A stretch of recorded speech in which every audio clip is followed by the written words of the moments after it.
Assalamualaikum warahmatullahi wabarakatuh. Halo sahabat pelajar, berjumpa lagi di channel TV Pendidikan, channel kesayangan kita semua. Bagaimana kabarnya sahabat? Sehat kan? Semoga sahabat sehat selalu. Pada video pembelajaran kali ini, kita akan belajar mata pelajaran prakarya dengan materi yaitu pengolahan bahan setengah jadi dari serealia, kacang-kacangan, dan umbi menjadi makanan khas wilayah setempat. Baik, apabila sahabat sudah siap, mari kita mulai video pembelajaran ini. Sahabat, peta materi belajar kita kali ini yakni sebagai berikut. Yang pertama, kita akan belajar mengenai pengertian dari pengolahan bahan pangan. Yang kedua, kita akan belajar tentang jenis atau karakteristik dari pengolahan bahan setengah jadi dari serealia, kacang-kacangan, dan umbi. Yang ketiga, kita akan belajar mengenai teknik pengolahannya. Selanjutnya, yang keempat, kita akan belajar tahapan pengolahan atau prosesnya. Namun, pada kesempatan kali ini, kita hanya belajar materi 1 dan materi yang kedua, yaitu pengertian dan jenis serta karakteristik dari pengolahan bahan setengah jadi dari serealia, kacang-kacangan, dan umbi. Untuk teknik pengolahan dan tahapan pengolahan atau proses akan kita lanjutkan pada video pembelajaran selanjutnya.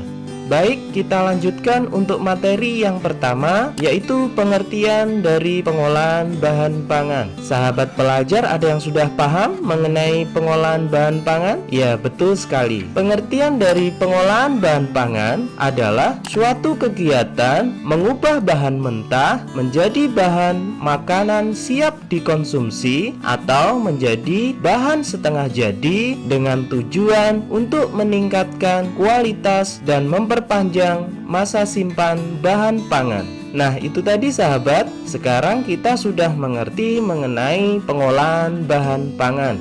Selanjutnya, kita akan membahas mengenai bahan pangan serealia, kacang-kacangan, dan umbi. Yang pertama, serealia.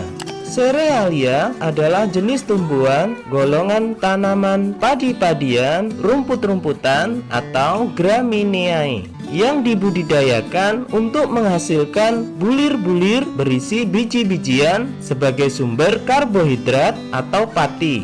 Tanaman yang termasuk golongan serealia contohnya padi, jagung, gandum, dan lain-lain. Yang kedua yaitu kacang-kacangan. Kacang-kacangan adalah biji berukuran lebih besar dibandingkan serealia yang digunakan untuk bahan pangan manusia dan hewan ternak. Tanaman yang termasuk golongan kacang-kacangan contohnya kacang tanah, kacang hijau, kacang kedelai, dan lain-lain. Yang ketiga yaitu umbi. Umbi adalah organ tumbuhan yang mengalami perubahan ukuran dan bentuk atau pembengkakan sebagai akibat perubahan fungsinya. Organ yang membentuk umbi terutama batang, akar, atau modifikasinya. Tanaman yang termasuk golongan umbi contohnya ubi jalar, talas, kentang, dan lain-lain.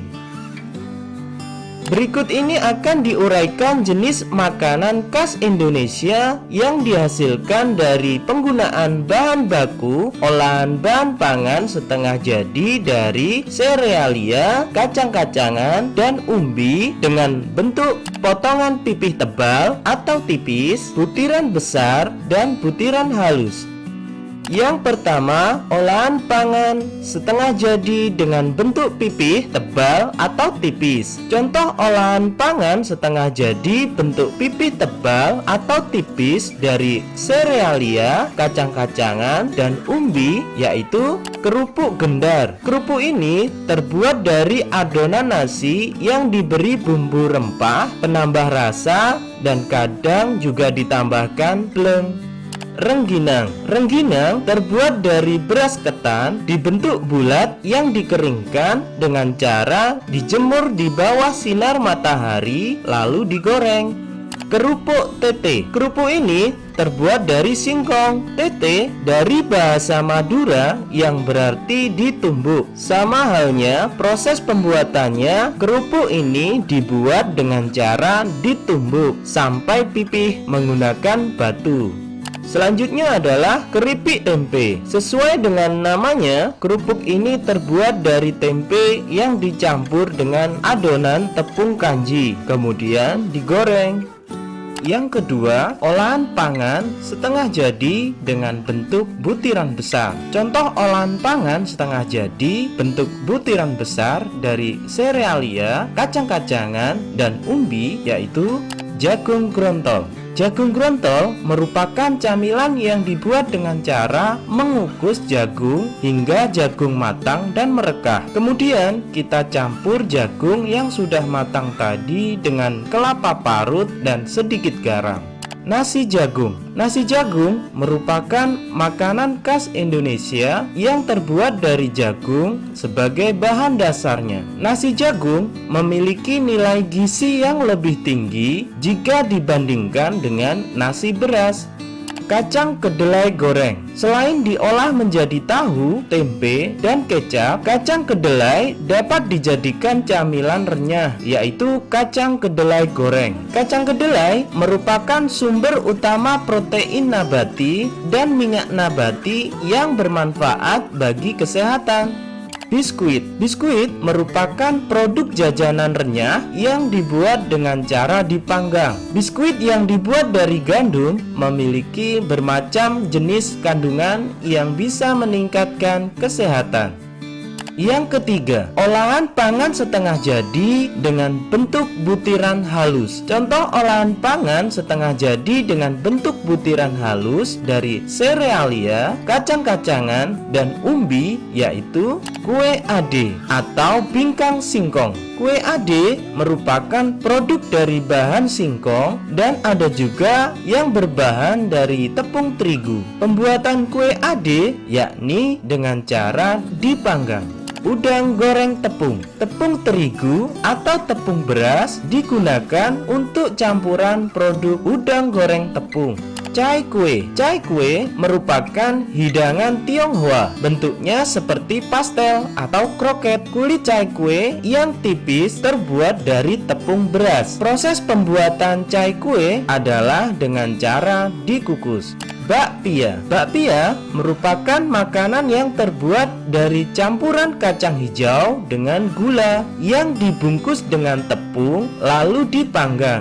Nah, bagaimana sahabat? Sudah paham ya kira-kira mengenai materi kita kali ini? Apabila sahabat masih ada yang belum paham, kalian dapat memutar ulang video pembelajaran ini. Baik, sekarang saatnya kita masuk dalam penugasan. Setelah tadi kita belajar mengenai pengolahan bahan setengah jadi dari serealia, kacang-kacangan, dan umbi menjadi makanan khas wilayah setempat. Sekarang coba kalian kerjakan tugas berikut ini untuk melatih dan meningkatkan pemahaman materi.